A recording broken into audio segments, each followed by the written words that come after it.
Hello class ninth. आपको याद ही होगा कि हम लोग फ्रेंच रिवॉल्यूशन चैप्टर पढ़ रहे हैं और उसके थर्ड पार्ट में हम पहुंच गए हैं। France abolishes monarchy and becomes a republic. इसका हमने 2 पैराग्राफ पहले ही पढ़ लिया था। आप प्लेलिस्ट में जाएंगे तो आपको सारी चीज़ें मिल जाएंगी और आप चैप्टर के पिछले हिस्से को भी आराम से इसमें प्लेलिस्ट में देखकर पढ़ सकते हैं, वीडियो को देख सकते हैं। अब चलिए आगे देखते हैं थर्ड पैराग्राफ से। The member of the Jacobin club belong mainly to less prosperous section of society. अब जो जिसके बारे में हमने जैकोबिन क्लब्स के बारे में पिछले चैप्टर में पढ़ा था, पिछले पैराग्राफ में पढ़ा था, इसमें आप देखेंगे कि जैकोबिन क्लब्स में कौन कौन से लोग मेंबर बना करते थे। ये ऐसा क्लब था जिसमें ज़्यादा less prosperous section of society, यानी कि जो ज़्यादा संपन्न नहीं थे, आप कह सकते हैं गरीब तो बिल्कुल नहीं कह सकते, बट हाँ ये ज़रूर है कि जिनके पास ज़्यादा पैसा नहीं होता था वो लोग इसके मेंबर हुआ करते थे। They included small shopkeeper, artisan as shoemakers, pastry cooks, watchmakers, printers as well as servant and daily wage workers। यानी कि आप ना इससे समझ सकते हैं कि ग्रुप देखकर समझ सकते हैं कि कैसा कैसा मतलब जैकोबिन क्लब्स में कौन किस तरह के मेंबर्स हुआ करते थे। आप देखिए शॉपकीपर्स, उनमें आर्टिज़न हुआ करते थे, शॉपकीपर्स होते थे, आर्टिज़न में कामगार जो होते हैं वो, जो कि शू मेकर्स यानी जूते बनाने वाले, पेस्ट्री कुक जो केक और पेस्ट्री ये लोग बनाते हैं, बेकिंग का काम करते हैं वो, उसके बाद वॉच मेकर्स घड़ी बनाने वाले, printers as well as servant and daily wage worker, ये सब जैकोबिन क्लब्स के मेंबर बनते थे। Their leader was Maximilien Robespierre, और इनके लीडर का नाम था Maximilien Robespierre. A large group among the Jacobin decided to start wearing long strip trousers similar to those worn by dock workers। बहुत बड़ी ग्रुप जो जैकोबिन क्लब की थी, उन्होंने ये फैसला किया कि वो कपड़े इस तरह के पहनेंगे जिससे अलग उनकी पहचान हो सके। जैसे लॉन्ग स्ट्रिप, ये देखिए यहाँ फ़ोटो बनी हुई है ना, धारीदार जो आप कह सकते हैं पैंट की तरह होता था, उसको पहनते थे। और इस तरह के पैंट जो थे वो डॉक वर्कर्स, जो लोग बंदरगाह में काम करते हैं ना, वर्कर्स मजदूर, वो इस तरह की ड्रेस पहनते थे। तो इन्होंने तय किया कि वो ऐसी ही ड्रेस पहनेंगे। This was to set themselves apart from the fashionable section of society, especially nobles। और ये ऐसा ड्रेस पहनने का डिसाइड उन्होंने इसलिए किया था ताकि वो बाकी लोगों से, ख़ास तौर पे जो लोग फैशनेबल लोग हैं, नोबल यानी जो रईस लोग हैं, उन लोगों से अपने आप को अलग दिखा सकें। Who wore knee breeches। Knee breaches क्या होता है? ये जो घुटने के पास तक पहने जाते हैं कपड़े, उसको नी ब्रीचेस कहते हैं। ऐसा वो इसलिए करते थे ताकि it was the way of proclaiming the end of power wielded by wearers of knee breeches. वो ये दिखाना चाहते थे कि वो लोग जो नी ब्रीचेस पहनते हैं, जो अब तक हम लोग के ऊपर शासन कर रहे थे, उनका अब अंत हो गया, उनकी ताकत का अंत हो गया है। These Jacobins came to be known as sans culottes, literally means those without knee breeches. और जैकोबिन्स के जो वो मेंबर जो कि इस तरह से बिना नी ब्रीच के कपड़े पहनते थे, इस तरह के, इनको सांस कुलोट, यानी कि जो इसमें फ्रेंच भाषा में ये शब्द, फ्रेंच भाषा की ये शब्द है सांस कुलोट, यानी वो लोग जो कि नी ब्रीचेस नहीं पहनते हैं। ठीक है। Sans culottes men wore in addition the red cap that symbolizes liberty। इसके अलावा क्या है, कल भी हमने रेड कैप की बात की थी, ये देखिए रेड कैप इन्होंने पहन रखा है, और ये क्या शो करता है? ये शो करता है कि अब हम स्वतंत्र हो गए। लिबर्टी मतलब स्वतंत्रता, तो हमें ये सिंबलाइज करता है किसको? स्वतंत्रता को। Women however not allowed to do so. महिलाओं को वैसा ये सब करने की इजाज़त नहीं थी। In summer of 1792, the Jacobin planned an insurrection of a large number of Parisians who were angered by the short supply and high prices of food। 1792 में जैकोबिन लोगों ने प्लान किया कि वो जो बड़े नंबर में पेरिशियन लोग हैं जो कि नाराज़ हैं इस चीज़ के लिए कि उनको जो अनाज या जो ब्रेड वो खाते हैं उसकी सही तरीके से उनको सप्लाई नहीं हो रही, यानी ब्रेड की कमी है और हाई प्राइसेस ऑफ फूड और खाने की भी कमी है। तो इंसरेक्शन कहते हैं बगावत को। तो क्या हुआ कि 1792 में बगावत करने का उन्होंने सोचा, किसने? पेरिशियन लोग, जो इस बात से नाराज़ थे कि उनको अनाज की सही सप्लाई नहीं दी जा रही और कीमतें भी बहुत ज़्यादा हैं। On the morning of August 10, they stormed in the palace of Tuileries, massacred the king's guard and held the king himself as hostage to several hours. और 10 अगस्त की सुबह में उन्होंने क्या किया? वो ज़बरदस्ती पैलेस ऑफ ट्यूलेरिस, जो कि महल था राजा का, उसके अंदर घुस गए ज़बरदस्ती। मैसेकर्ड द किंग्स गार्ड, और राजा के जो गार्ड लोग होते हैं, अंगरक्षक, उस हमको मार दिया और राजा को बंधक बना दिया और कई घंटे तक बंधक बनाकर रखा। Later the assembly voted to imprison the royal family. उसके बाद असेंबली की मीटिंग हुई जिसमें यह तय किया कि वे पूरे राजा का जो परिवार है उसको जेल में डालेंगे। इलेक्शंस वर हेल्ड, इस इलेक्शन किया गया। From now in all men of 21 years and above, regardless of wealth, got the right to vote. और इस तरह से क्या हुआ? 21 वर्ष से ज़्यादा उम्र के सभी पुरुषों को, चाहे उनके पास धन हो या ना हो, आपको पता ही है, बार बार ये चीज़ हम पढ़ते आ रहे हैं कि फ्रांस में जो अमीर होते थे सिर्फ उन्हीं को वोट डालने का अधिकार था। तो अब क्या किया इन्होंने? 21 वर्ष की उम्र के ज़्यादा उम्र के जो लोग हैं 21 वर्ष से, उनको वोट डालने का अधिकार दे दिया, चाहे वो उनके पास धन संपत्ति हो या ना हो। The newly elected assembly was called convention. जो नई असेंबली बनी उसको कन्वेंशन कहा जाता था। On September 21, 1792, it abolished the monarchy and declared France Republic. और 21 सितंबर 1792 को उन्होंने मोनार्की ख़त्म कर दी, यानी राजतंत्र ख़त्म कर दिया और फ्रांस को एक गणतंत्र घोषित कर दिया। As you know, republic is a form of government where the people elect the government including the head of the government.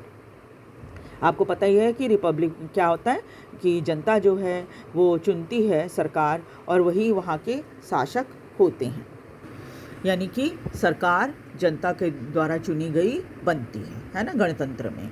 जैसे हमारे देश में भी गणतंत्र है, तो यहाँ पर क्या है, संवैधानिक रूप से सरकार बनती है। There is no heredity monarchy. अब कहा गया कि भाई जो पारंपरिक रूप से राजा को हेरिडिटरी, जैसे पूर्वजों से राजा को अधिकार मिलता आया है, वैसा नहीं किया जाएगा, है ना। राजा क्या होता है? राजा के पिता भी राजा थे, अब उसका बेटा जो होगा वो भी राजा बनेगा, है ना। तो इसको, ये जो परंपरा होती है, इसको हेरिडिटरी कहते हैं। तो हेरिडिटरी मोनार्की अब नहीं रहेगी फ्रांस में, ऐसा उन्होंने बोला। You can try and find out about some other countries that are republic and investigate where and how they become so। आप चाहे तो दुनिया के दूसरे देशों को उस समय में 1792 में आप देख सकते हैं कौन कौन से देश ऐसे थे जिन्होंने ये कोशिश की थी कि वो एक रिपब्लिक बन जाए, और उसके बारे में आप जानकारी हासिल कर सकते हो। ये एक तरह की एक्टिविटी है जो दी गई है ना। Louis XVI was sentenced to death by the court of the charge on the charge of treason। और लुई 16 को मौत की सज़ा दी गई ये कहकर कि इन्होंने क्या किया है, धोखाधड़ी की है देश के साथ, है ना, मतलब चीट करने की कोशिश की है देश को। On 21 January 1793, he was executed publicly at the Palace de la Concorde। और 21 जनवरी 1793 में उनको बिल्कुल जनता के सामने ही प्लेस डी ला कॉन्कॉर्ड में फांसी की सज़ा दे दी गई, यानी मौत की सज़ा दे दी गई। The queen Marie Antoinette met with the same fate shortly after. और उसके तुरंत बाद उसकी पत्नी जो थी मैरी एंटोनेट, उसको भी फांसी दे दी गई, उसी तरह की सज़ा मिली। अब देखेंगे रेन ऑफ टेरर। अब जो शासन शुरू हुआ 1793 में, उसको रेन ऑफ टेरर कहा जाता है ना। यानी रेन ऑफ टेरर का मतलब हुआ आतंक का शासन। रेन ऑफ टेरर का मतलब हुआ आतंक का शासन। Robespierre followed the policy of severe control and punishment. Robespierre जब उसने रूल करना शुरू किया फ्रांस को, तो उसने क्या पॉलिसी अपनाई? बहुत सख्ती से कंट्रोल किया और बहुत पनिशमेंट देता था। All those whom he saw as a big enemies of republic, ex-nobles, clergy, member of other political parties, even member of his own party who did not agree with his methods, were arrested, imprisoned, and then tried by revolutionary tribunal. और जो एक कहते हैं ना कि एकदम बिल्कुल एक क्षत्र राज रॉबिस्पियरे का हो गया था। वो जिसको जिसको समझता था कि उसका दुश्मन है, चाहे वो पहले वाले रईस लोग हों या क्लर्जी यानी जो चर्च वगैरह में काम करते हैं ना, वो हों, या अदर दूसरी पॉलिटिकल पार्टी जो उससे एग्री नहीं करते थे। यहाँ तक कि अपनी पार्टी के अंदर भी जो लोग उसके काम करने के तरीके से एग्री नहीं करते थे, उसको वो गिरफ्तार कर लेता था, जेल में डाल देता था। और उसकी एक अदालत थी जिसको रिवोल्यूशनरी ट्राइब्यूनल कहा जाता था, रिवोल्यूशनरी ट्राइब्यूनल। उसमें उसको जैसे कोर्ट में केस चलता है ना, उस तरह से केस चलता था उनके ऊपर। If the court found him guilty they were guillotined. और फिर क्या होता था, अगर कोर्ट अदालत में ये हो गया कि भाई ये गिल्टी हैं, इन्होंने गलत किया है, तो फिर क्या होता था, उसको गुलेटिन कर दिया जाता था। गुलेटिन एक तरह का तरीका था मौत की सज़ा देने के लिए। The guillotine is a device consisting of 2 poles and a blade with which a person is beheaded. Guillotine एक तरह का डिवाइस था, तरीका था, जिसमें क्या था, 2 पोल बने हुए रहते थे और उसके बीच में तार से एक ब्लेड बांधी रहती थी, और जब रस्सी खींची जाती थी, बीच में ब्लेड लगी रहती थी, रस्सी खींची जाती थी, उसमें व्यक्ति की गर्दन फंसा दी जाती थी। और जब रस्सी खींची जाती थी तो जैसे जैसे वो ब्लेड उस व्यक्ति के करीब आता था, वैसे वैसे क्या होता था, उसकी गर्दन कटती जाती थी और उसके बाद पूरा सिर कट जाता था उसका। It was named after doctor guillotine who invented it. ये नाम जो है गुलेटाइन, ये एक डॉक्टर थे जिनका नाम गुलोटिन था, उन्होंने ही इस तरह के तरीके को बनाया था। इस वजह से उन्हीं के नाम पर इसको गुलेटाइन कहा जाने लगा। Robespierre's government issued law placing a maximum ceiling on wages and prices. उसके बाद क्या हुआ, रॉबिस्पियरे की सरकार ने कानून बनाया जिसमें क्या हुआ, सीलिंग कर दी गई वेजेस के ऊपर कि भाई इसने ज़्यादा नहीं दिया जाएगा। कीमतों पर भी सीलिंग लगा दी गई कि आप ज़्यादा कीमत बढ़ा नहीं सकते। Meat and bread were ration, और मीट और ब्रेड जो थी वो राशन के इसमें मिलने लगी थी। यानी आपके पास एक कार्ड होगा, आप जाओ और जितना उसमें तय है कि एक राशन कार्ड के ऊपर इतना आपको ब्रेड और इतना आपको मीट मिलेगा, उतना मिल जाएगा। Peasants were forced to transport their grain to the cities. किसानों से को ज़बरदस्ती कहा गया कि जितना अनाज वो उत्पादन करते हैं वो सब के सब क्या करें, शहर को भेज दें। Sell it at price fixed by the government. और कैसे बेचें, वैसे बेचें जो सरकार ने उसकी कीमत तय की है, उस कीमत पे अनाज को बेच दें। The use of more expensive white flour was forbidden. और महंगे सफ़ेद आटे को, जो उसको आप मैदा भी बोलते हैं, है ना, उसको मना कर दिया गया कि नहीं, आप उसको नहीं बेच सकते। All citizens were required to eat the pain d'égalité equality bread, और सभी को कहा गया कि भाई सबको एक ही तरह की ब्रेड मिलेगी खाने के लिए, है ना। A loaf made of whole meat, एक लोफ जो होता है, आप क्या होता है, बाज़ार में आप जाते हो ना, तो आज आप ब्रेड खरीदने जाते हो तो कैसी ब्रेड आपको मिलती है, ब्रेड आपको स्लाइस्ड मिलती है, कटी हुई रहती है, और जब उसको काटा नहीं जाता, वो पूरा पूरा साबुत होता है, तो उसको लोफ कहते हैं, ठीक है। और जब आप उसको अभी आप ब्रेड खरीदने जाओगे तो आपको स्लाइस्ड ब्रेड मिलेगी। अगर आपको लोफ ऑफ ब्रेड चाहिए तो बोलना पड़ेगा दुकान में कि मुझे लोफ ऑफ ब्रेड चाहिए। वो ज़्यादातर सब जगह नहीं मिलता, मॉल वगैरह में जाओगे ना वहाँ मिल जाएगा आपको लोफ ऑफ ब्रेड। तो उसने कहा कि भाई ऐसा है ना कि और होल मीट का आप अभी जानते हो परंपरा बन गई है, एक तो ब्रेड होता है सादा, फिर आपको कहना पड़ता है कि हमको ना आटे वाला ब्रेड चाहिए तो वो अलग से ब्रेड चाहिए। होल मीट का उन्होंने कहा कि होल व्हीट का उन्होंने कहा कि होल व्हीट का ब्रेड आपको खाना पड़ेगा सबको। और जो मैदे वाला होता है वो ब्रेड ज़्यादा सफ़ेद सफ़ेद दिखता है ना। Equality was also sought to be practice through form of speech and address. और उन्होंने कहा कि भाषा का भी इस्तेमाल सभी लोग समान रूप से करेंगे। जैसे किसी को बुलाना है तो मैडम सर किस तरह से बोलना है वो सब भी तय कर दिया उसने।